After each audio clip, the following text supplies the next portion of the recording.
this Oval Office. Welcome to the show. We've now performed the ritual hazing on our guest, poor Kevin. Davis has been through a lot. I hope he's going to be all right. As you can see, we have that. You were asked a bit about what kind of audience we have. We're very open-minded. And a lot of people, we call it even heterodox, because we're dealing with people on extreme views, and there's tradition, and there's rapid change. So that's why we wanted to talk to Kevin tonight. Kevin Davis, he's a genius, and he's written some amazing books, including Editing Humanity and the $1,000 Genome. You might introduce yourself a different way, so I'll let you. Kevin, how are you doing tonight? I'm doing great, and that was the best podcast intro I've had in years. Thank you. I feel good about that. That was great. Yeah. Had to turn the speakers way down when the music came on.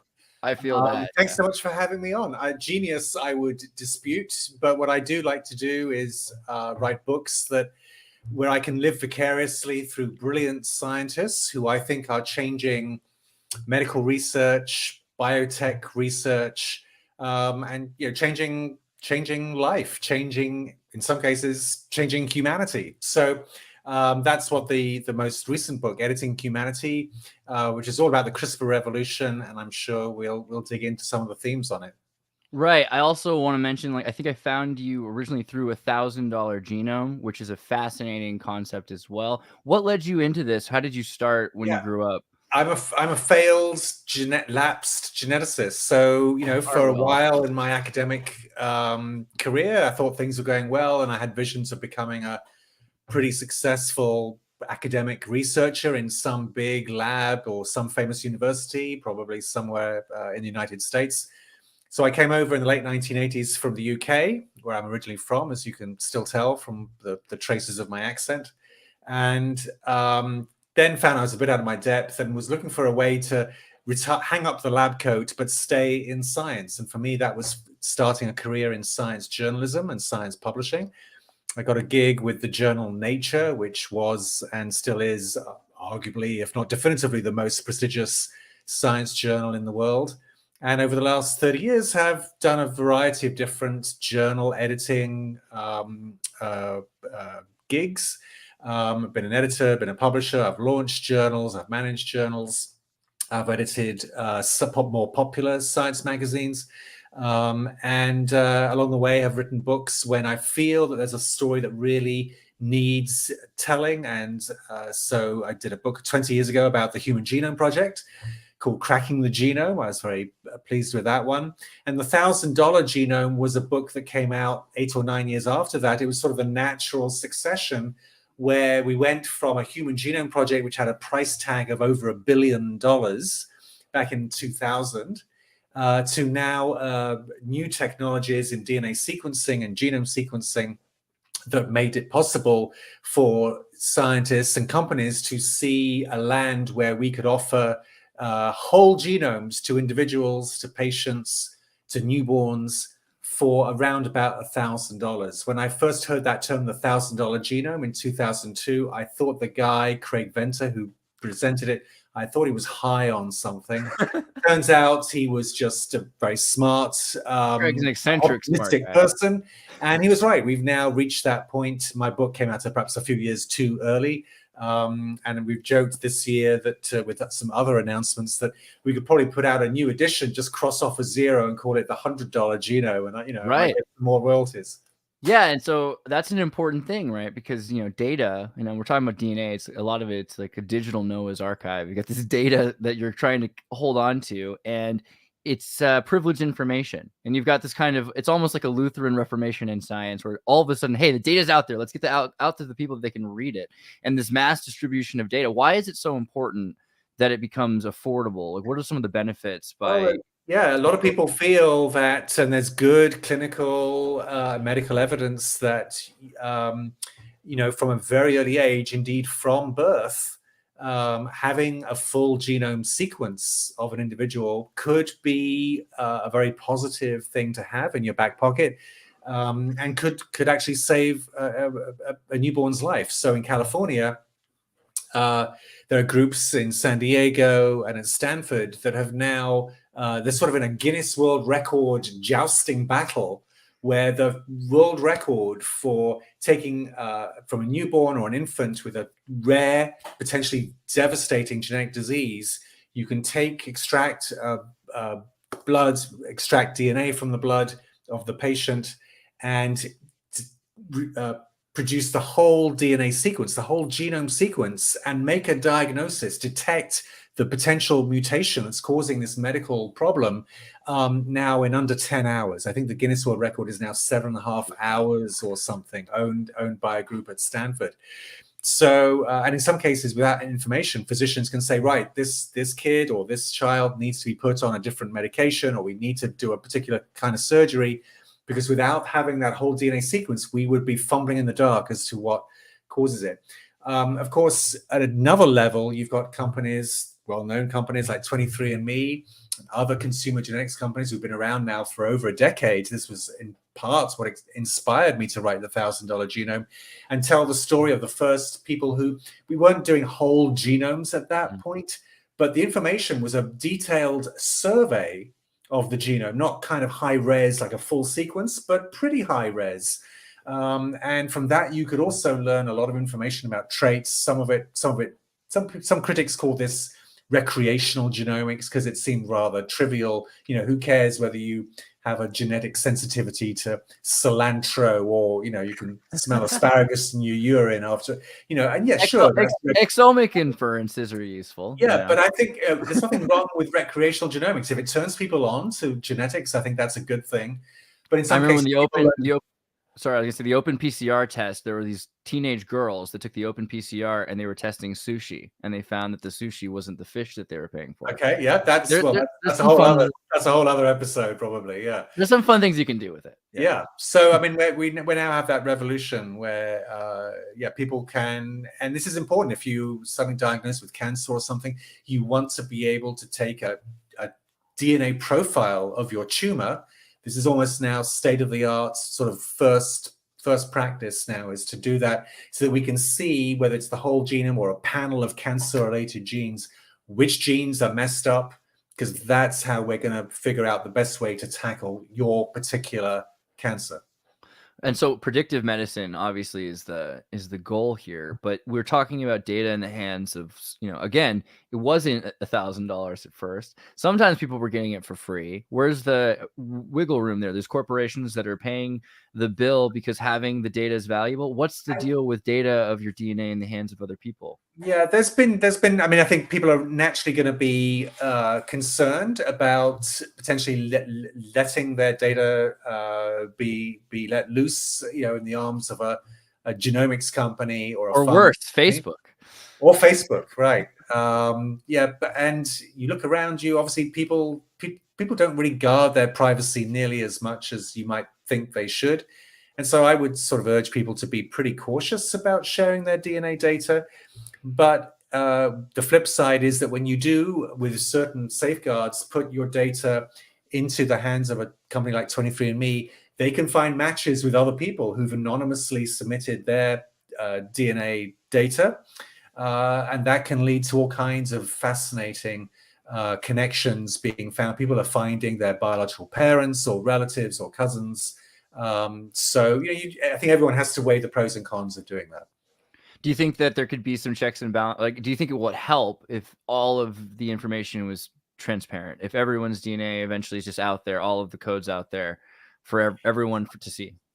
Some people say that. I mean, I think, pharma companies get a bad rap because, of course, they're trying to make money. But if we didn't have biotech and pharma companies trying to, use our run clinical trials and study people's behavior and predisposition to different drugs, we wouldn't have a lot of drugs on the market. So we kind of, I feel there's a lot of price gouging that goes on in healthcare. I think it's obvious that there is. Right. Some of the new drugs that we might talk about later in the gene therapy and gene editing space come with horrific price tags. But providing DNA data for pharma companies that are running clinical trials, can provide incredibly important clues as to which dose to give, or which particular drug to give, or which subset of patients not to give a particular drug. And you can't do that without having DNA information. Right. And again, with the predictive medicine, giving them the drug to prevent something from happening is way better than trying to treat something once it's happened. I agree. That's true. That's true. But you were going to say CRISPR. So I was going to ask, from the most fool's perspective, can you explain to a layman why CRISPR is so fascinating? Yeah, I was late to the CRISPR party, which is a little embarrassing because pretend I'm a trained geneticist, but I was sort of so wrapped up in studying advances in gene sequencing, that Promoter was sort of the sequencing. technology that I was most interested in. Right. That along the way I was missing little blips, little papers and reports that were coming out saying, "Hey, we're making progress in building new tools for actually fixing genetic mistakes." And so a paper that was published in Science, a very prestigious journal, that came out 10 years ago in 2012, led by a group led by Jennifer Doudna at UC Berkeley and Emmanuel Charpentier, who's now at the Max Planck Institute in Berlin. They took a naturally occurring biological system that occurs in microbes. I'll talk a bit more about that in a second. And turned it into a tool that could be used to edit DNA, that could be used to line up a particular sequence of DNA, the A's, C's, T's, and G's that make up our genetic code, and find a way to cut that DNA in a very specific spot that could in turn be used as the first step in making an edit. So just as you would in a word processor, kind of you're writing a paper or a report or a book, you've got to go in and fix some typos. CRISPR is the molecular equivalent of a word processing tool. The CRISPR that was used in these experiments, which led to Charpentier and Doudna winning the Nobel Prize 2 years ago, is a natural system, a natural biological system in bacteria and other microbial organisms that is an immune system. So bacteria have to have, it's kind of weird to think of bacteria having an immune system. It's a rudimentary system, but it's very effective, and it's needed because they're under constant bombardment by little viruses called phage, bacteriophage. So without this immune system that relies on CRISPR, life on this planet, I don't think it's an exaggeration to say, would probably not be possible, or would look very different. But bacteria, when they encounter a virus, they keep a little snapshot, a little DNA signature of the virus, and they lock it into their own DNA in a sort of a little filing cabinet in the genome. And that's called the CRISPR array. And those sequences can then be switched on, kind of copies can be made, and they can be added to an enzyme, which is the scissors of the CRISPR gene editing system.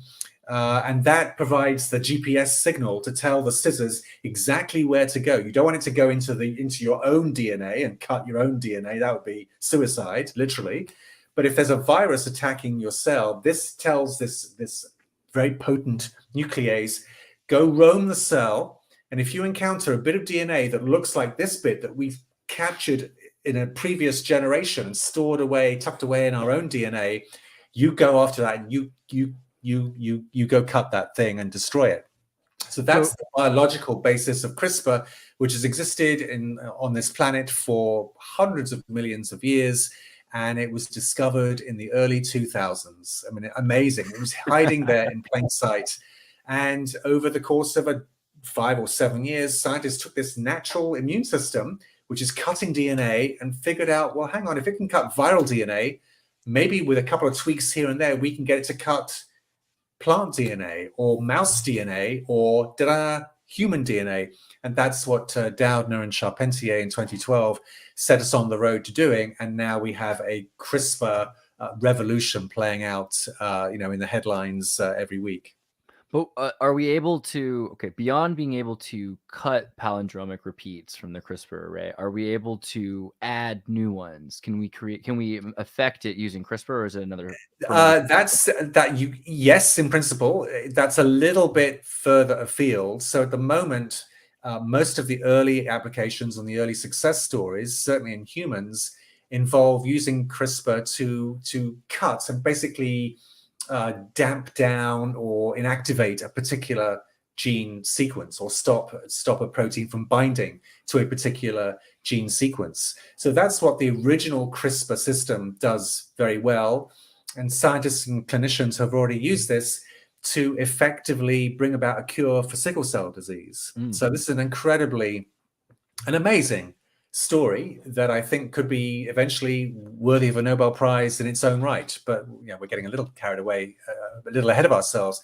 But in the last 2 or 3 years, a handful of patients in the US and in Europe have been cured. Now, this is not an easy procedure to go through, but if you were to interview a sickle cell patient, they would pretty much grasp at any straw, because this is such a painful disease that has been neglected by companies and grant funding agencies for way too long, because it primarily affects people of color, and they don't have the political or lobbying clout to demand the funding that these genetic disorders deserve. And this is not a rare disease. This is a pretty common genetic disease.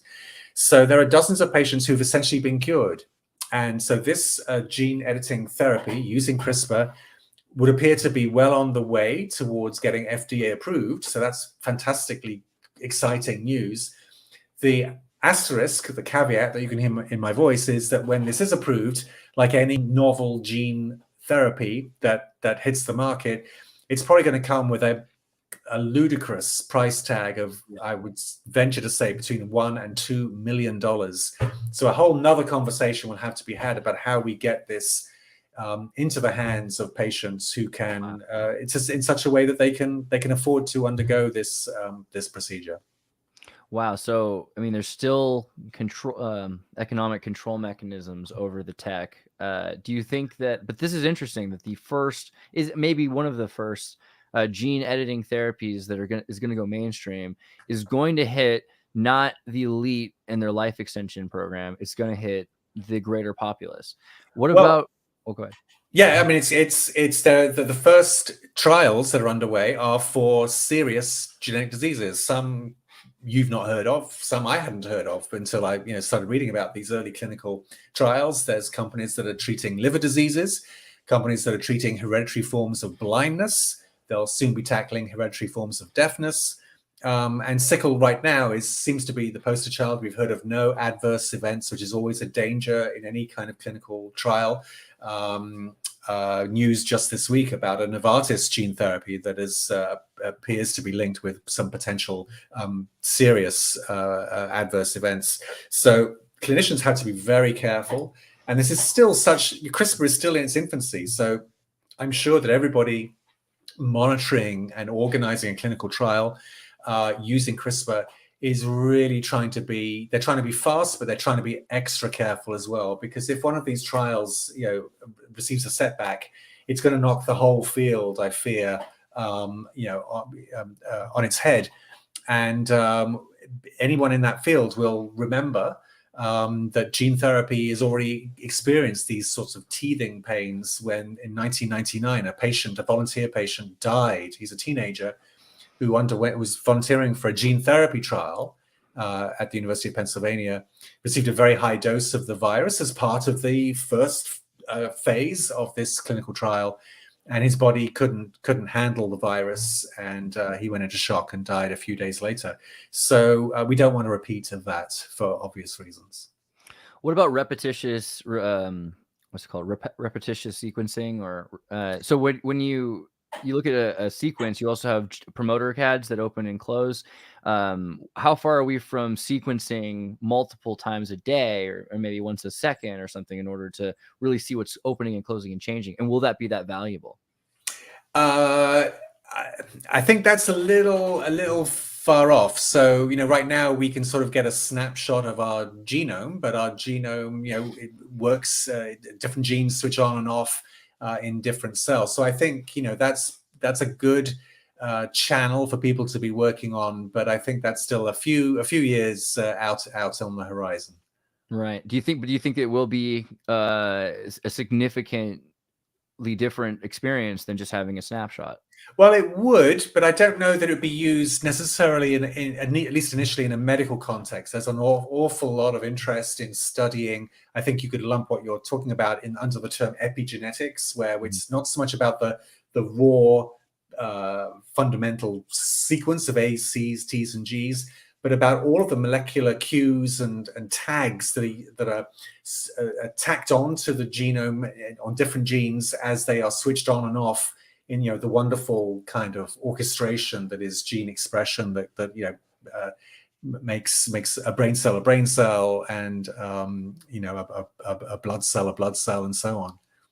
I mean, and also in terms of trying to fix sequences by removing things, do you think that that's enough? I mean, for so many of these things, it's just in terms of transhumanists, right? There's this argument of adding things, but do you think just that if we remove viruses that have been embedded in things, that we're going to get to a much healthier place? Well, so removing viruses is a tack that's being used by one company that I talk about in Editing Humanity, my CRISPR book, and that's a company called Egenesis. Founded, one of dozens of companies that's been founded by George Church at Harvard Medical School, a brilliant scientist. And so Egenesis is trying to strip out, and I believe they already have, is strip out the viruses that are lurking, viral sequences that are lurking in the pig genome, with the idea of creating a line of pigs that could be used to provide safe, effective organ transplants for people who are in car crashes or other things. We don't have enough human organs that are available to meet the demand of the thousands of accident victims and other patients who need organ transplants. So this field of xenotransplantation using pig organs is a very promising field. The first such transplants have been reported this year. I'm not sure that the patients are still alive. So there's a lot with any, state-of-the-art medicine. There's just an awful lot we have to learn and manage expectations. But so as far as removing viruses go, that's the easiest example that immediately springs to mind. But your question, I think, is also about, is it enough to just sort of cut the DNA, or can we edit? Can we tweak? Can we add?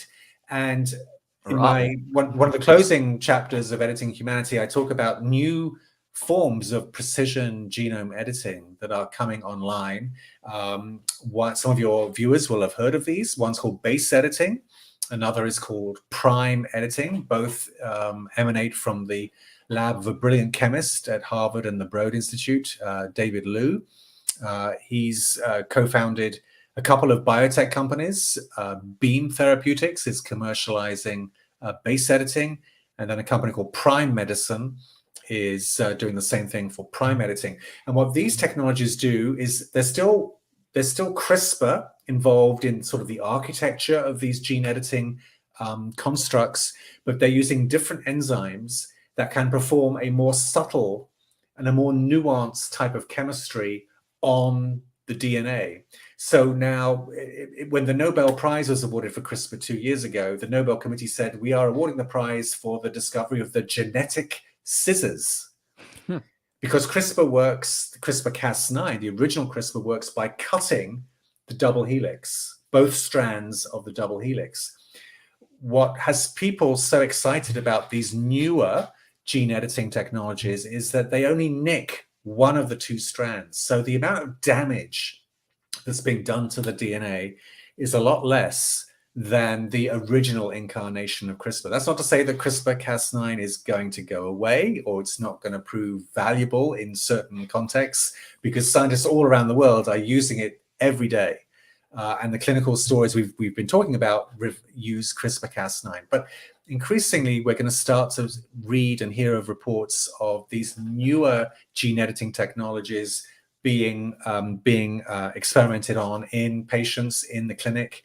And I'm very confident that these will prove successful, because if you could just tweak one letter in the genetic code that is causing a genetic disease, and you could switch that letter back to the healthy gene sequence in that region, that seems like a pretty logical approach to me. So, I'm very optimistic that these companies, they're going to face some setbacks along the way, I've no doubt.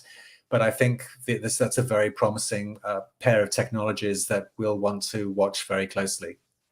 So in terms of as things are starting to work out, and we're looking at first severe, serious cause, things that we need to fix in the world, illnesses. As time goes on and these things are proven to be successful and eventually become more and more accessible, where do you see genetic editing of the human genome leading, and in general? I mean, right now we're just at the tip of the iceberg. I think in the next 5 to 10 years, we're going to see many more genetic diseases being tackled. A lot of these will be liver diseases, blood diseases. Eventually, I think people will start to tackle diseases like muscular dystrophy and potentially diseases of the nervous system as well. We'll see cancers. CRISPR play a role in treating certain forms of cancer, and so that's just in the human realm. And then of course, there's applications in plants. We've got a planet that is in climate disaster mode as drought conditions sweep Europe and major parts of the US. Plants are having to cope with drought and heat and pests and parasites. And it raises a whole new kind of can of worms about, if we're not going to be able to drink, Florida natural orange juice or eat our good old-fashioned banana unless we start to use our ingenuity to give these crops and some form of better genetic makeup that will allow them to resist what the planet is throwing at them. Right, it's true. And I did see that thing about omega oils fully in pigs. They made a pig that had all the essential fats, which there could be some pretty good positive things beyond the human sphere. But go ahead. Yeah. There have been some early efforts using gene editing to produce sort of healthier oils. Japan now has a more nutritious tomato through gene editing that is commercially available in supermarkets there. How well it's doing, I've no idea. I don't know if Japanese have a particular stigma, or they may be so fascinated by CRISPR that they're sort of just they're rushing them off the shelves. I don't know.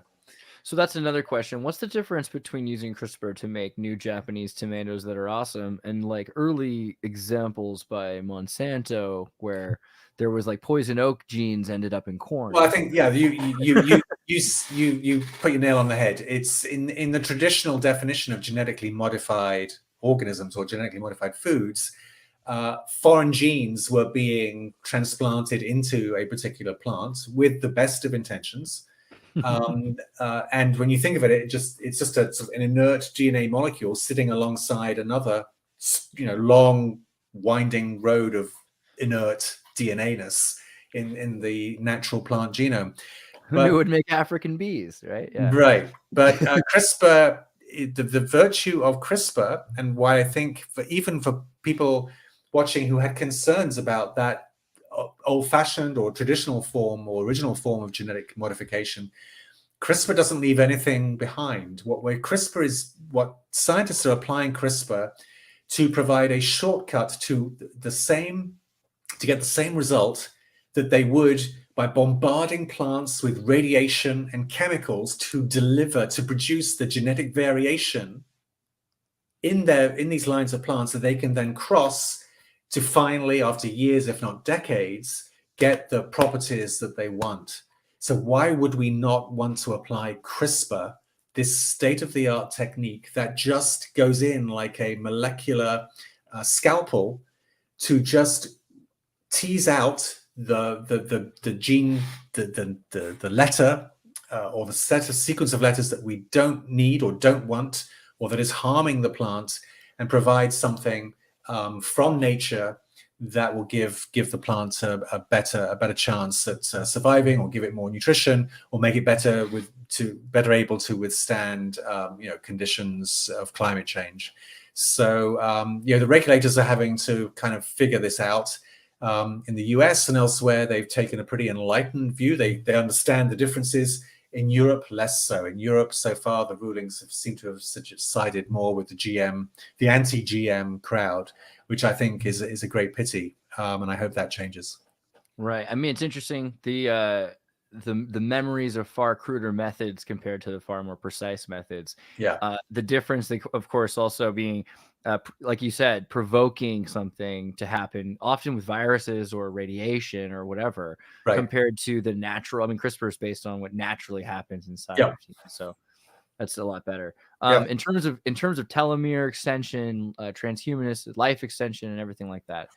Tell us a little bit more. Is that real? Can we get a little older if we telomere extension? There's an awful lot of interest. I'll say that there's a lot of interest. A lot of money is being spent in fundamental research on aging processes. I'm not going to give you any tips or cures, or I'm not going to add, watching this, you're not going to get an extra 5 years on your lifespan. Subscribe to the link below the channel to get his special pills. No, I'm just kidding. Well, if there's any pop-ups on your screen, they're not from me. Not from us. But there are legitimate scientists or scientists with good reputations who are, in that business. We just published a journal. We just launched a journal this year called Gen Biotechnology. And I'd urge folks to, I'll give you the link afterwards and you can put it in the comments. Great article from my colleague, Juliana Lemure, on the whole sort of aging research ecosystem. And she points out that there's a lot of snake oil out there, but there's also a lot of billionaires who are funding and recruiting top scientists. One example is a new outfit in California called Altos Labs. Which has been funded by Yuri Milner, the billionaire who, of course, was one of the early investors in Facebook and other tech companies. A lot of billionaires want to live for a long time so they can, philanthropically or otherwise spend the money they've worked so hard to acquire. And so it's good to see them investing. This Milner's invested something like $600 million in putting Altos together, cherry-picked something like 19 of the top aging researchers. He's got them in campuses in San Francisco, San Diego, and Cambridge, England. And, we'll see what the sort of how this coalesces. This is, it's in the form of a company, not a nonprofit. So we'll see what emerges. But I think the short answer is there's a lot of interest in aging and the cellular basis of aging, diet restriction, and learning about how all these things are interconnected.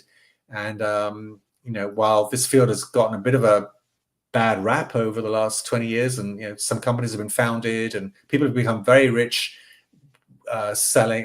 building companies that haven't really delivered much, if anything.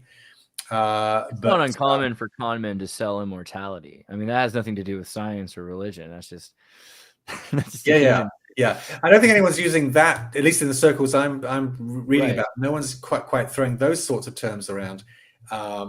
But finding ways that we could ward off the kind of diseases that afflict most people in their latter years: diabetes, heart disease, Alzheimer's disease, and then figuring out other things that we might be able to do, if not genetically, then environmentally, to ensure we have healthy living for the last decades of our lives. I mean, that's you sound like such a realist, though. Do you believe it's plausible to extend the human life to 120, 220, 1,000? Well, I think we know of a few people who can live to 108, 110. They're rare, but it does happen. My grandmother lived to 108 and was still avidly listening to BBC Radio 4 and wanted to have a good chat and good argument about it, even in her final weeks. I tend to think that there may be some I was going to say best practices. There may be some good research findings that come out of this line of work that will potentially allow us to live a healthier and potentially slightly longer life. But I wouldn't go looking for too many miracles. Okay. All right. Well, maybe not in our lifetime, but I mean, is there something you think about genetics or beyond genetics that's holding us back from living 1,000 years? No, I don't think so. I think our we're sort of hardwired to probably not have much luck going beyond. I think you said 120 earlier. Let's aim for 120, shall we, before we start getting a little too carried away. You'd be surprised. I think a lot of people here would agree with you on that. Yeah. So in terms of also space research through genetics, are epigenetics so conditioned by our environment? You just brought up in epigenetics and environmental conditions. How much are our epigenetics affected by our environment? How big of a deal is that? I think it is a big deal. It's hard for me to quantify because I think there's still so much we need to learn. But I mean, epigenetics is, our genes are influenced by chemicals. Every cell has the same DNA sequence. We have about 20,000 genes, and one subset of those genes is expressed in the brain, and different overlapping subset is expressed in the liver, and get on and on. And the patterns of expression change during development, during as we grow, as we age.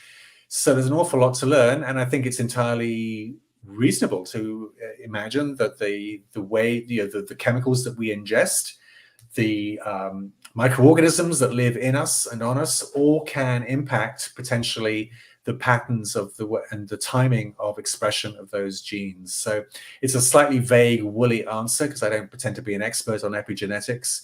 But or the environment, or the environment, hardly a controllable thing, Yeah. But so, and that probably won't be the subject of my next book, but that's it's an important area.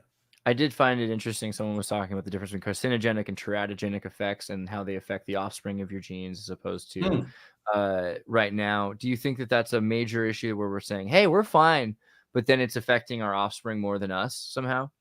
I think that could be true, although we know that the age of the parents can increase the chances of genes and chromosomes being shuffled, and so there's links with various disorders, from links with autism, and genetic effects there. So I think we have to be careful about how we look after our bodies, and for all kinds of reasons, not just avoiding risks, unneeded risks for cancer, but also obesity, and obviously we're seeing many people live much more plant-based diets, which they believe, I think reasonably, will help them in their later years.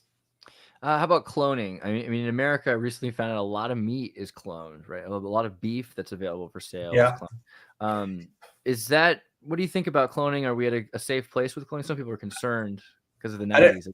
I don't know that I would want to learn a bit more. I didn't cover that particular aspect of the new genetics in the CRISPR book. CRISPR is certainly being used on the farm to help develop new lines of cows and other organisms. There's a form of genetically enhanced salmon that's now available in some places, Canada, I believe, which is interesting.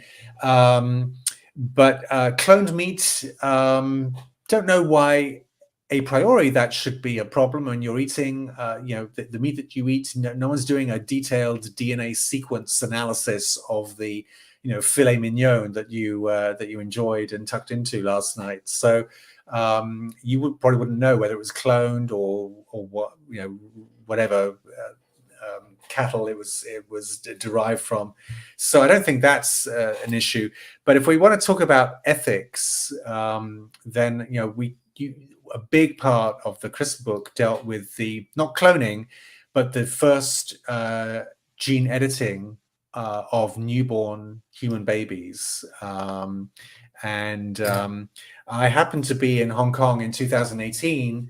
I'd sort of persuaded my company to send me to a bioethics conference, expecting it to be interesting, but not particularly newsworthy. And boy, was I and everyone else wrong, because as we all converged on Hong Kong, it's a couple of days before this conference got underway, we learned that a Chinese scientist had edited the DNA of a pair of newborn twins, Lulu and Nana, which is an extraordinary, historic, scandalous story. It forms a big part of Editing Humanity, as I talk to the show how that story was broken in the media by a brilliant journalist at MIT Technology Review, Antonio Regalado, and discuss the ramifications and the fallout from that entire episode.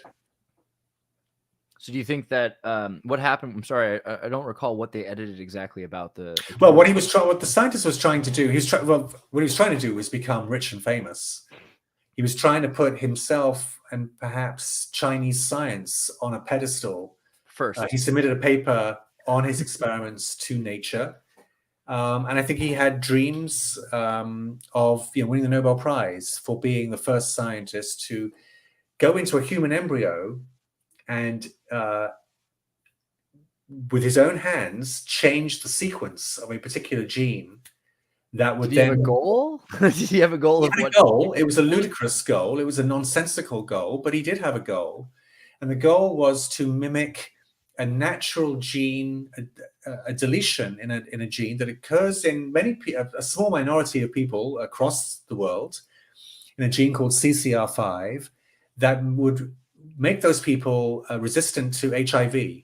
So CCR5 encodes the receptor, the key to the HIV virus that provides the entry pathway for HIV to get into cells. Millions of people in the world have a mutation in CCR5 protein such that it cannot recognize or provide that portal for HIV. They seem to be totally fine. And in some cases, HIV can find another way into certain cells, but those are details. We don't need to worry about those. For the most part, they are immune to HIV. So He Jiankui, the Chinese scientist at the center of this scandal, decided, I'm going to inflict my own, I'm going to break up the CCR5 gene in these embryos so that these children, when they're born, will have a genetic resistance that they didn't have by nature, but I'm giving to them, that would make them HIV resistant. In all these cases, the dad in the couples recruited for this little trial in China had HIV. But one of the major scandals of this whole procedure was that there is a natural technique in IVF circles called sperm washing that would remove any trace of HIV. And so these couples could have had a biological child free of HIV, free of the stigma of HIV, without having to resort to gene editing. So that was just one of the many flaws in the thinking, let alone the execution of this scientist. So what was wrong with the execution? Besides, the execution was a mess. It was botched. He couldn't, because CRISPR-Cas9 it's got a sort of an erase button. So he's erasing the sequence, but he can't precisely control how much of the DNA he snips out. If he tried to do this again, he can't because he's been banned. He's just got out of jail. But if a scientist wanted to try that today with newer tools, they might have more luck. But the long shot is, not that I'm encouraging that, but the upshot is that Lulu and Nana, the twins that were born in late 2018, so they're now, 3.5 years old? We know nothing about them. What we do know, because he presented their DNA sequences, is that they have variations in this particular gene that have never been seen in human beings before. So that I'm not too alarmed, because we know that if you knock out this gene, there are millions of examples around the world,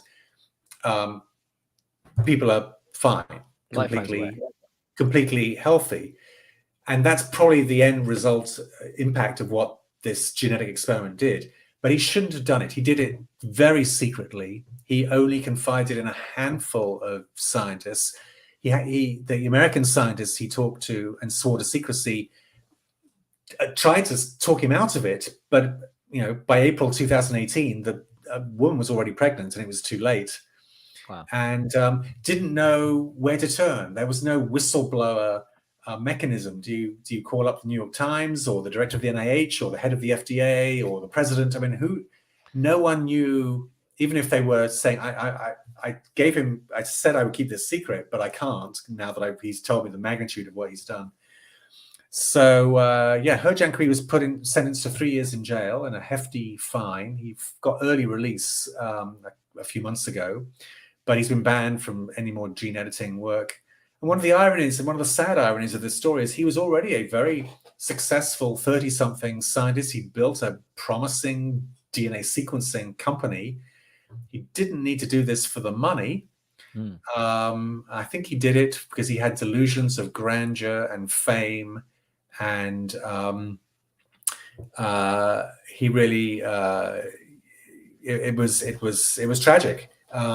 Scientists have talked and debated about how to stop this from happening, or potentially to consider, could it, under the right supervision, under the right circumstances, is there a situation where this might be reasonable to try if we knew it to be completely safe?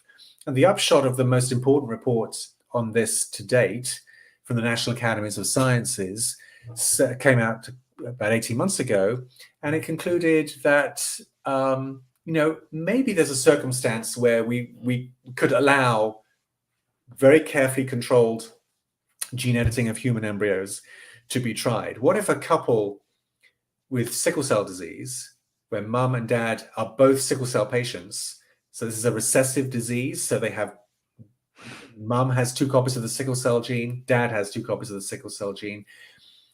There's no way that you could do embryo selection and pick the healthy embryo to implant if you did IVF.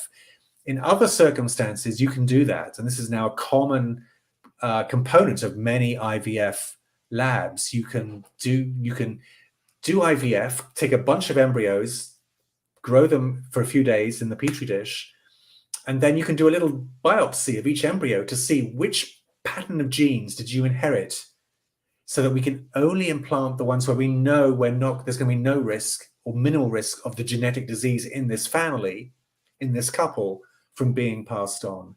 So for patients with a form of Huntington's disease or Tay-Sachs disease or some terrible genetic disease, this is a very common component now of IVF. But in the scenario I just mentioned, 2 sickle cell patients want to have a biological child, that there's no healthy embryos that you can select, because every embryo is going to, by definition, grow up to be a sickle cell child. But if we did gene editing before we did the implantation, maybe we could tweak one of those globin genes to make it the non-sickle cell variant, the normal variant. So that's a sort of hypothetical that this committee, Blue Ribbon Committee, said maybe in the future that would be one very narrow, very rare, but carefully controlled set of circumstances where we could potentially say, you know what, we'll let gene editing proceed, in the right hands. What worries me more is that, I think there could still be some operators in, setting up a CRISPR clinic, as some people call it, in some swanky offshore region of, the Middle East or the Philippines or somewhere. And you saw this article, right? France and China developing biologically engineered super soldiers on islands. So I am not. So when's this? December 2020. This is in the New York Post. Yeah, but they interviewed several people from the French government and from the Chinese government, and the French government were saying, yeah, of course we're doing this because so are the Chinese, and the US must be doing it too. So we have to be doing this. Yeah. And they're talking about CRISPR then. Yeah, I'm call me skeptical, but I definitely doubt that. Yeah, if you, in principle, it's a fun experiment to kind of play out. You could introduce or change some genes in embryos to, increase muscle mass. We know how to do that. That's a pretty simple genetic fix. But imagine how is that going to work? What, we're just going to have like sort of hospital warehouses, with IVF clinics, and then waiting 18, 20 years to sort of see we've got a slightly, guy who looks like a football player, Now it with a doesn't make any 197 IQ in the Bahamas. Yeah, I mean it's a good movie. I hear you there. Yeah. Well, so changing IQ is, of course, the other trope that people love to say. Yeah, could we enhance intelligence? Well, okay, let's play that thought experiment. How many genes would you have to tweak to change and enhance someone's IQ if you accept that that is a proxy for intelligence? And how could you guarantee that that would happen safely and there would be no behavioral or other side effects of doing that? You wouldn't know where to start. I think that experiment is doomed before it even got off the ground. So I'm not too concerned about that either. Other interesting experiments, though, and there may be a culture or a situation, a society 50, 100 years from now where perhaps there are clinics trying to offer or entice couples who say, we're not going to try to enhance intelligence, but maybe musical ability. Maybe we find a gene that confers perfect pitch. And if you have this particular variant and you do all the early musical training, that your child would be pretty much guaranteed to have perfect pitch and become some sort of musical prodigy. That's kind of an interesting thought experiment. I'm not condoning it. I'm not signing anyone up for it. And there, we don't know that there's a gene that controls perfect pitch, although there is some evidence to suggest that there might be. So we can play those sorts of thought games. But at the moment, CRISPR is a powerful biotech technology with a dozen or more companies specializing, developing new forms of the technology or specializing in treating certain diseases. There's at least half a dozen of them that are publicly traded. I think many more will, as soon as the markets kind of get back to some semblance of normality, explore going public later this year. And in the pages of the journals, there's a whole new generation of CRISPR tools coming online. So we have the original Nobel Prize for the original CRISPR involved a big kind of this genetic scissors, this enzyme called Cas9 that can cut DNA in prescribed places. But what about different enzymes? What about smaller enzymes? What about enzymes that can cut RNA? What about enzymes that we can use as part of a kit to detect exposure to COVID or other viruses? So there's a whole, another industry. It's not just about treating genetic diseases, but a whole other a set of industries coming online, which is exciting. So, I mean, and that's also, do you have the name of the alternative to Cas9 for RNA? What was the thing that cuts just Well, so there's enzymes such as Cas12, Cas13, Cas14. Those are sort of some of the early alternatives to Cas9. So there are some similarities, but they cut the DNA or they cut RNA, and they can be applied to do different things. So there's diagnostic companies, for example. One's called Mammoth, another's called Sherlock, for obvious reasons, that are developing CRISPR-based diagnostic kits that didn't see prime time application over this pandemic. But if like me, you think there's another pandemic, probably not too distant future, I suspect these technologies will prove really effective. So in terms of transhumanism, posthumanism, we're starting to affect our DNA. We're building this, I mean, how far along does it take before at what point does the changes make a human no longer a human? Yeah, I do talk a little bit about this in towards the end of Editing Humanity. So I hope viewers will pick up a copy and dig into it. I don't know how many changes you would have to make. So let's take an example, not from humans, but the one that is actively being explored, and that is de-extinction. So again, a project from the lab of George Church. He's launched a new company called the name Mammoth was taken, so he calls it Colossal, and they're trying to essentially resurrect the woolly mammoth. So shades of Jurassic Park. But let me just qualify that. He's not actually trying to resurrect and sort of, do a Frankenstein number on a woolly mammoth.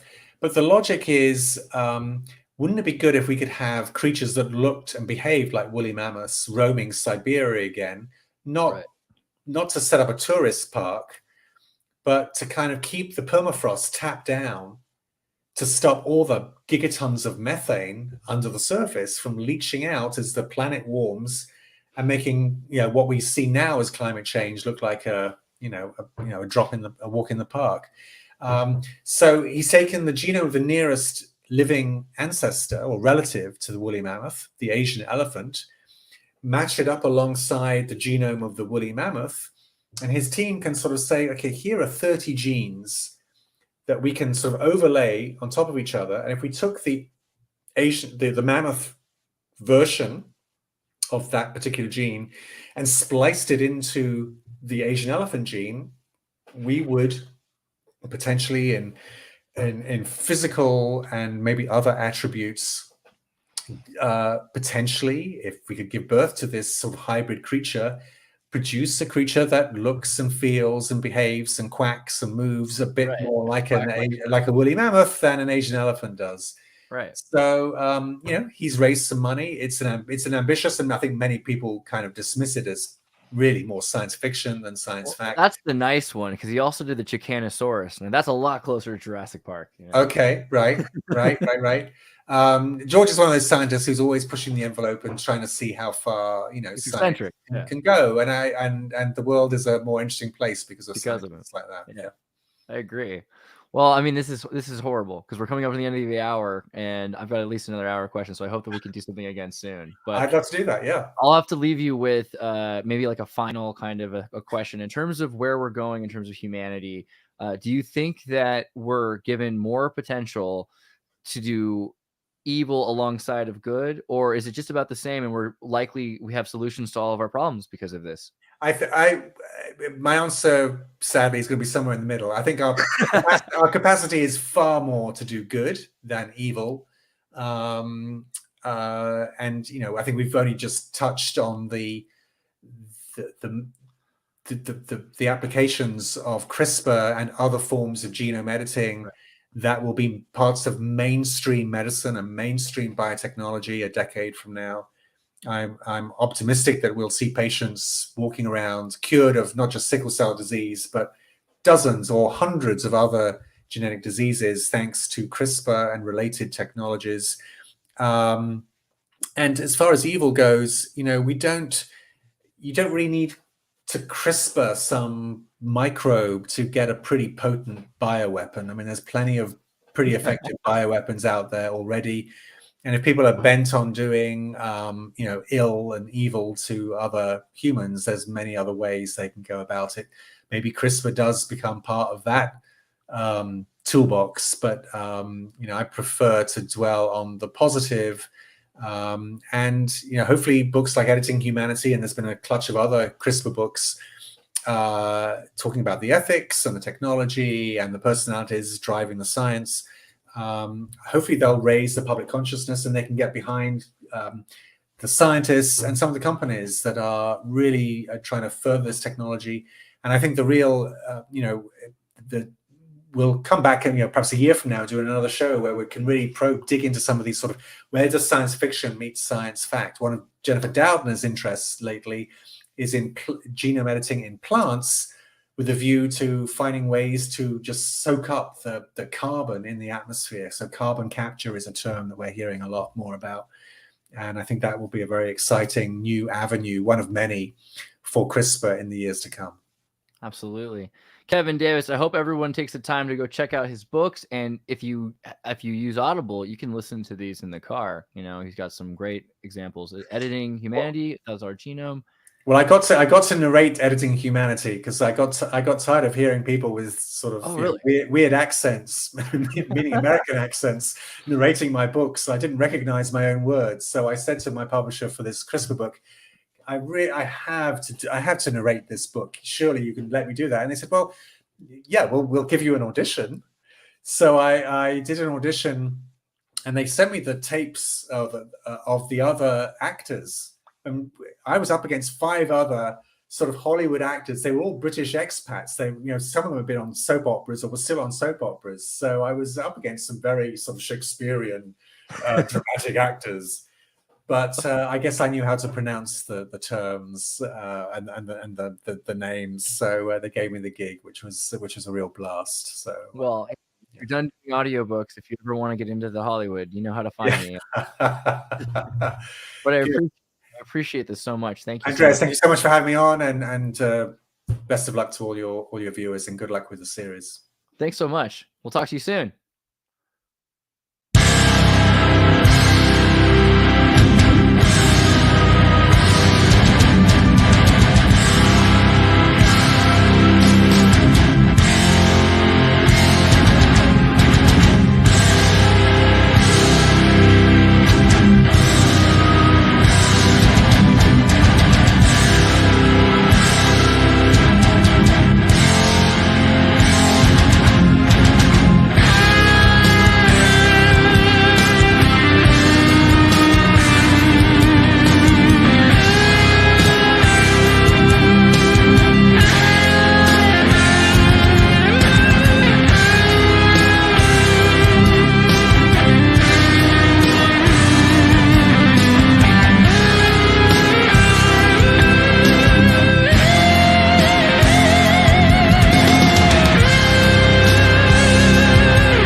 So long as I'm in this Oval Office.